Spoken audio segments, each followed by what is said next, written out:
Сега има ли платени агитки пред партийни централи? Нашият репортер Росен Цветков успя да влезе под прикритие в една такава схема. Вижте какви обещания и инструкции получи той и пред централата на коя партия беше заведен, за да стои с часове и да прави масовка. Денят е вторник, столичният квартал Овча купел. Няколко часа преди поредния многолюден протест в София. Попадам сред група младежи, получили оферта във фитнеса, където тренират от мъж с името Дани да участват в протест срещу 30 лева. Казват, че Дани работи като охранител в заведение. Обясняват ми какво се очаква от нас. Кой там седи в едно кафенце да пише и се прибереш? Срещаме се с въпросния Дани, говореш за себе си като един от организаторите. Записала имената ни в списък. Обяснява, че хонорарът му е по-висок от нашия. Получава бонуси за повече доведени хора.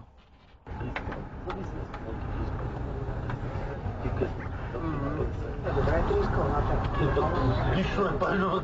Сега ще виж като само седиш нито няма. Сега ще бъде ли седи? Дани ни отвежда малко преди 18 в пространството между парламента и храм-паметника Александър Невски, където вече са се събрали стотици мускулести младежи, някои от тях негови колеги-охранители. Водят разговори далеч от нас, които няма как да чуем. Дани ни води през странични улички и стигаме до централата на Атака, като по пътя получаваме важни инструкции.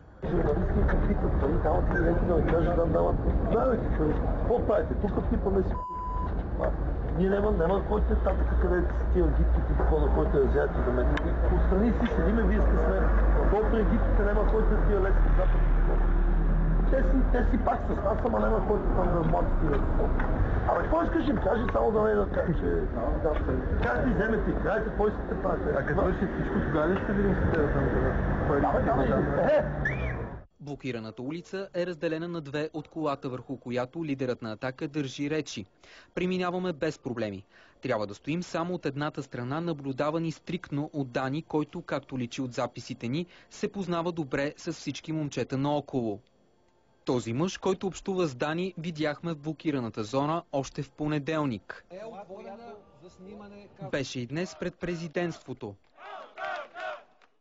Групата ни нараства с още младежи, водени от Дани. В буферната зона, в която достъпът е ограничен, можем отблизо да слушаме речите.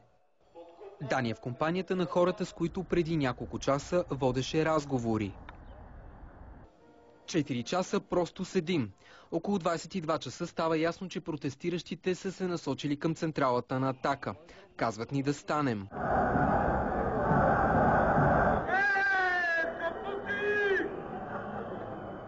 Благодарение на полицията, протестиращите не стигат до нас и напрежение тази вечер няма. След около час разбираме, че ще получим парите си на следващия ден, а сега ще ни се плати единствено таксито до вкъщи. Значи е Саданка, ще ми плати такси. Само идват ми провод, аз ще си ходим и на обяд ще ми дадат парите. Започва проверката на списъците. Броят ни. 7, 8, 9, 10, 11, 12, 13, 14, 15. Утре ще ми се обадиш за това. Чакам пари. Аз ще се оставя. Докато Дани ни разпределя по такситата, обсъжда списъка. Колко човека имам аз по себе си? Я виждам списъка. Имам 6 човека. Аз 4 и това. Цялата схема е, братле. Там много лесно стана. Има вчера беше съвсем достатъчно. Вчера ти искат име, па си кажеш, па не ти искат и жака, така и сегенето. Това ще ги оправим, сегенето ще оправим. На следващия ден ми казват, че има ново изискване. Мъжете да са над 95 кг. Няма как да отида, защото не се вписвам в критериите. Решавам и да не взема 30 лева за 6 часа висене. Да стоиш някъде с часове, а после да ти платят, всъщност не е престъпление по наказателния кодекс. Това е въпрос на избор и морал.